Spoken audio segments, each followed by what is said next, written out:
बजाय जो फिर जब शेख साहब, इतने टेके जो तो नून लीग 45। है, नून लीग तो पीपल्स पार्टी के साथ इस बात पे ज्यादा खुश नहीं है, और दो वो मुलाकातें आपस में कर रहे हैं। सदर साहब ने भी आज अहम मुलाकात की है नून लीग के रहनुमाओं सब से, फ्रॉड लेकिन है जी, सब फ्रॉड है, सब फ्रॉड है।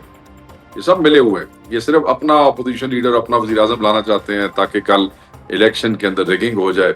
अभी की बारी एक को मिल जाएगी, दूसरे की बारी का फैसला कर लेंगे आपस में ये बैठ के। सब सिर्फ नहीं तो लोगों को वहां पे धोखा दे। आजाद कश्मीर में जब नून लीग ये कहती है कि हम ऑपोजिशन बेंचेस पे जाके बैठ रहे हैं और बैठ गए हैं और हम इस निजाम से खुश नहीं है जो पीपल्स पार्टी लाना चाह रही है यहाँ पर, तो फिर भी आपको लगता है कि ये सब मिली भगत है?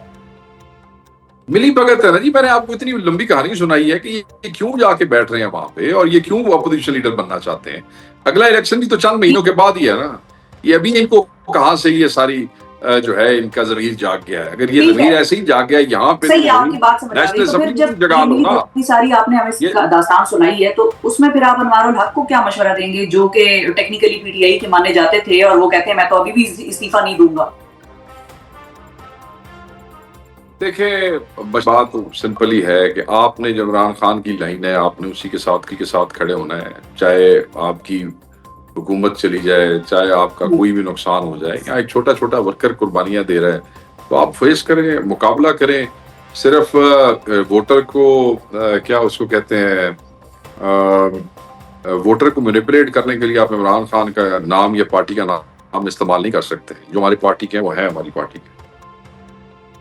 ठीक है, ठीक है। अच्छा, लेकिन एक और चीज भी हुई थी दरमियान में, आपको याद होगा शेख साहब, के पीटीआई ने भी पीपल्स पार्टी को पीएमएलएन के खिलाफ नेशनल असेंबली में तहरीक अदम एतमाद लाने का कहा था, और उन्होंने कहा था अगर आप लोग ले आएंगे तो हम आपके साथ मिल जाएंगे। वो कहानी बिल्कुल डेड हो गई। मतलब वहां पे कोई पेशरफ्त आप लोग को होती नजर नहीं आ रही, कोई नाराजगी लड़ाई नहीं है पीपल्स पार्टी नून लीग की वहां पर नेशनल असेंबली में।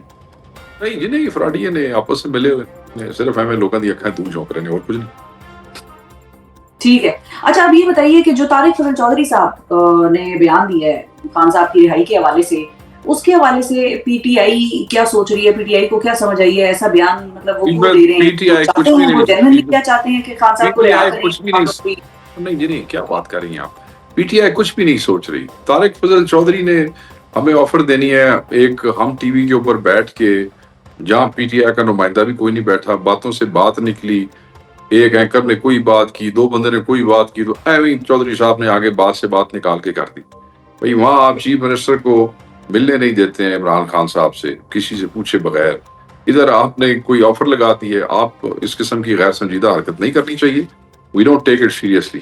इट्स आई डोंट थिंक इसके ऊपर कोई कंसिडरेशन होनी भी चाहिए, इस पे सोचना भी चाहिए। That's a waste of time. That's not serious, that was a joke. I mean it's what is this? ठीक है, क्योंकि एक आदमी नहीं, PTI is not thinking anything about it. That was just non serious एक वो चीज थी। अच्छा, कोई ज्यादा उस पर आप लोगों ने कुछ नहीं सोच विचार किया? नहीं क्योंकि नहीं नहीं, जनरली तारिक फजल चौधरी साहब नून लीग में जो है वो डव का किरदार में देखे जाते हैं। सो वो बातचीत करने की बात करते हैं और बार बार करते हैं। मेरे शो पे भी वो हमेशा जब भी आते हैं वो कहते हैं भाई बातचीत करें, हमसे करें, हम कोशिश करते हैं। तो वो बहरहाल वो हो गए, राना सनाउल्लाह हो गए, वो कम से कम उन लोगों में नून लीग के जो आप लोगों से बात करने को एक ओपन आइडिया समझते हैं और उस हवाले से ओपननेस का इजहार करते हैं। सो इसलिए मैंने ये आपसे पूछा। नहीं नहीं, ये वो बस ही पुरानी बात होगी। इसमें वो मौकफ दे चुके हैं 2 4 5 दिन पहले।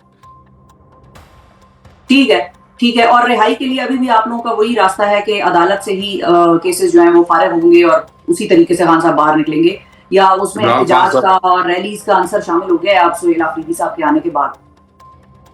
देखें, एहतजाजी रैलियों का आंसर जो था वो तो ऑलरेडी अली अमीन खान के होते हुए भी था। वो जो 3 ग्रैंड मोबिलाइजेशन हुई हैं और जो जलसे हुए हैं सवाबी पेशावर में, सारे उन्होंने ही किए।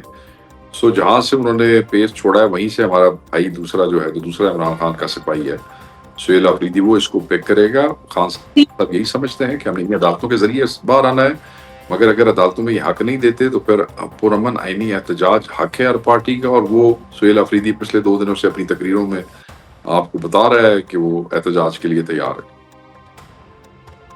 ठीक है। और 1 नवंबर वाली जो एहतजाज के हवाले से बात हो रही थी, सलमान अकरम राजा साहब जो कह रहे थे, वो भी है ऑन द कार्ड्स? क्योंकि आगे पहला साल होने वाला है उन लोगों का जिनकी जाने गई हैं 26 नवंबर के एहतजाज में पीटीआई के। सो वो साल भी आ रहा है। बस ये बैठ के राजा साहब सेक्रेटरी जनरल है, उन्होंने ही लाया अमल देना है। फिर जुनैद अकबर भाई हैं और साथ चीफ मिनिस्टर हैं, वो भी लीड करते होते हैं कि वही हमारी हुकूमत है। तो पूरे पाकिस्तान में जो चीफ मिनिस्टर केपी होता है, वाहिद सूबा जहाँ हमारी हुकूमत है, वो एक इम्पॉर्टेंट एक्टर होता है इन दिस एहतजाज। तो वो आपस में वो जो भी कोई उस पर लाए अमल या हिकमत अमली तय करेंगे, मैं आप लोगों के साथ शेयर कर लूँ once it is shared with. ठीक है, ठीक है। अच्छा, हमें बताएं कि जो सुहेला अफरीदी साहब हैं, वो वैसे तो जाहिर है वो एक वर्कर के लेवल से उठकर आए हैं और उनको इस चीज के ऊपर लोगों ने बड़ा सराहा भी है। आप लोगों के जो सपोर्टर्स हैं उन्होंने उस चीज को बड़ा वेलकम किया है, इस फैसले को। लेकिन एक चीज जो लोग ये कहते हैं, वो कहते हैं कि ललकारने से या जज्बाती तकारीर करने से मामलात या मसाइल जो पीटीआई के हैं वो हल नहीं होंगे। उसके लिए जरा तदब्बर चाहिए, और वो तदब्बर आपको लगता है वो दिखाएंगे, क्योंकि इस वक्त तो वर्किंग रिलेशनशिप बनता नजर नहीं आ रहा वफाक के साथ उनका। गंडापुर साहब का फिर भी वफाक के साथ एक वर्किंग रिलेशनशिप बन गया था, डिस्पाइट द फैक्ट कि उनका मिजाज भी बड़ा सख्त था, लेकिन वो बनता हुआ हमें नजर आ गया था। देखें, वफाक ने शुरुआत अच्छी नहीं की है। वफाक में बैठी हुई पार्टी ने सुहेला अफरीदी को जो है इमरान खान साहब से नहीं मिलने दिया, और उस पर उन्होंने रिएक्शन दिया है। उनकी मीटिंग्स में जो है वो जाने से इनकारी हुई। कोई रिलेशनशिप नहीं बनेगी सूबे की वफाक के साथ अगर उनको छोटा सा भी हक जो है देने को तैयार नहीं है, तो सूबा भी इनको जो है वो एंटरटेन नहीं करेगा। ऑब्वियसली इसी तरह ही होता है, आप जितनी कर्टसी एक्सटेंड करते हैं उतनी कर्टसी आपको वापस मिलती है। तो बिल्कुल चीज़ें तदब्बर से ही हल होनी चाहिए और चीज़ें पुरअमन तरीके से हल होनी चाहिए। यही वाहिद रास्ता होता है किसी भी सियासी पार्टी के लिए। और जब चीज़ें तदब्बर से या अदालत में नहीं हल होती, तो फिर लोग मजबूरन, आईनी एक हक है ऑन स्ट्रीट एहतजाज का, फिर लोग उसके लिए आते हैं। तो वो चीफ मिनिस्टर अपनी तकरीर में ऑलरेडी कह चुके हैं, वो चैंपियन एहतजाज के करेंगे, उसको लीड करेंगे। जी सही है। और कैबिनेट बनने का सिलसिला आपको कब तक होता हुआ नजर आ रहा है? क्योंकि वो चीज भी दरमियान में जाहिर है, खान साहब से मुलाकात जब तक नहीं हो सकती, वो चीज उसकी वजह से फंसी हुई है। केपी एक प्रॉब्लमेटिक सूबा है पाकिस्तान का, मेरा अपना उससे ताल्लुक है, इसलिए मुझे पता है कि वहां पर एब्सेंस ऑफ गवर्नमेंट या absence of people in the right places वो हो नहीं सकता, अफोर्ड नहीं किया जा सकता। सो आपको क्या टाइम फ्रेम नजर आता है? देखें, अभी तक तो chief minister is very clear about it. He will not form a cabinet and announce his proposed cabinet जब तक उनकी खान साहब से उस पर डेलिब्रेशन नहीं हो जाती। अभी तक तो उस पर बड़े क्लियर, और ये उनकी डिस्क्रेशन है। आर्टिकल 129 सब सेक्शन 2 उनको ये इजाजत देता है कि वो बगैर वजीर के भी, वजीरों के और कैबिनेट के भी सूबा चला सकते हैं। ठीक है। अच्छा, और अब अगर सुहेला अफरीदी साहब की इस्लामाबाद हाई कोर्ट के हुक्मनामे के बाद भी इमरान खान साहब से मुलाकात नहीं होती, तो फिर क्या होगा? एक नवा कम अली अमीन दे कोल ऐसे 3 हुक्मनामे सनों के बावजूद नहीं मिलन सी देंदे, तो बार बार वो सुप्रीम कोर्ट में जाएंगे जी। वो कंटेम्प्ट इन्वोक करेंगे। अली अमीन खान भी ऐसे ही करते थे, वो भी कंटेम्प्ट इन्वोक करते थे, ये भी कंटेम्प्ट इन्वोक करेंगे। चीफ मिनिस्टर है, तो उसके बाद वहां पे अगर कंटेम्प्ट के बावजूद भी उसको नहीं मिलने देते थे, अगर यहाँ भी ऐसे करेंगे तो फिर सुप्रीम कोर्ट में जाएंगे। फिर अगर उस पे भी नहीं करते, तो फिर तो एहतजाज करना तो हक है। और तुसी मतलब आखो भी एहतजाज भी हक तो सब आएंगे। नहीं, मैं नहीं कह रही एहतजाज करें जी, मैं जमहूरी रवायात में मुकम्मल बिलीव रखती हूँ। एहतजाज करना वो अभी देखें जी, पहला स्टेप तो देखें, पहला स्टेप तो शिफा वही होता है ना जी, आपने अदालतों में ही जाना होता है। कल को ये तो ना कहेगी ये सरकार ते आगे तुसी अदालत जाना सी। हम हमेशा जाते हैं। सिर्फ एक चीफ मिनिस्टर ही नहीं, बल्कि मैं ऐसे 15 MNAs को जानता हूं जिनके पास इमरान खान साहब को मिलने के अदालती ऑर्डर हैं, बट नहीं को मिलने देता। जिन्होंने मिलाना होता है ना, मेरी गल सुनो मजे की गल, जिन्होंने मिलाना होता है उन्होंने सिविल जज के ऑर्डर ते भी मिला छड़ते हैं, जिन्होंने नहीं मिलाना होता उन्होंने हाई कोर्ट के ऑर्डर ते भी नहीं मिलाते। बस अब इस पे मैं क्या कह सकती हूँ, अब आपकी पार्टी के मामलात हैं। I'll keep my मेरे पार्टी के मामलात ठीक है, आपकी पार्टी के मामलात और मेरे